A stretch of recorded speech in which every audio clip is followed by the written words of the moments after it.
ઉનાળાની ગરમીનો પારો જેમ જેમ ઊંચકતો જાય છે તેમ તેમ રાજકીય પારો પણ ઊંચકતો જાય છે 2024 ની લોકસભાની ચૂંટણીની તડામાર તૈયારીઓ ચાલુ થઈ ગઈ છે ત્યારે વિવિધ પક્ષો દ્વારા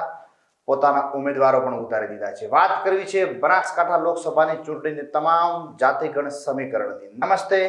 નોલેજ સ્ટુડિયોમાં હું મુકેશ માળી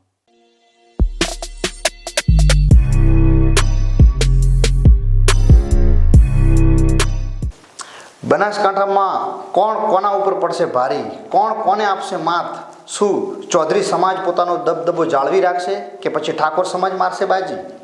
લોકસભાની ચૂંટણીમાં ભાજપે ડોક્ટર રેખાબેન ચૌધરીને મેદાને ઉતાર્યા છે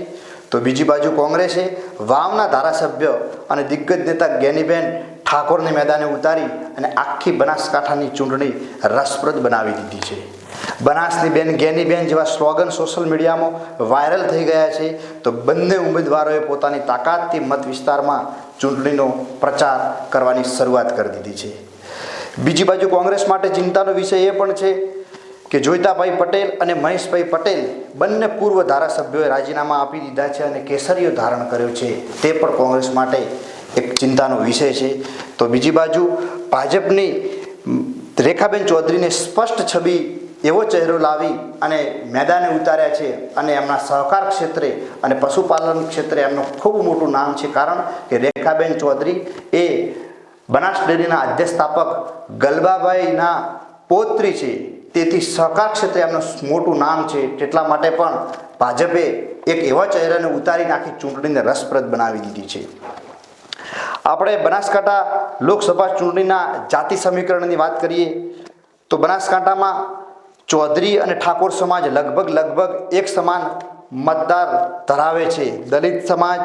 મુસ્લિમ સમાજ આદિવાસી સમાજ રબારી સમાજ માળી સમાજ પ્રજાપતિ સમાજ એવા વિવિધ સમાજોના કેટલાક મત વિસ્તાર છે આપણે વિસ્તારથી ચર્ચા કરીએ ચૌધરી સમાજ 15 થી 20%, ઠાકોર સમાજ 15 થી 20%, દલિત સમાજ